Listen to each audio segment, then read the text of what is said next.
Makedoniýanyň ýörüýte polisiýa güýçleri ýurdun Gretsiýa bilen serhediniň golaýyna herekete geçdi.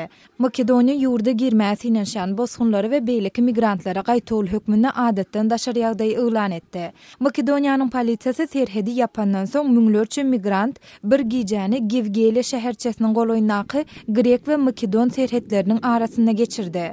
21-nji awgustda Makedoniýanyň polisiýasy ýapyk serhetden geçmäsi inen şan adamlary daratmak üçin göz ýaşardyjy gadylandy.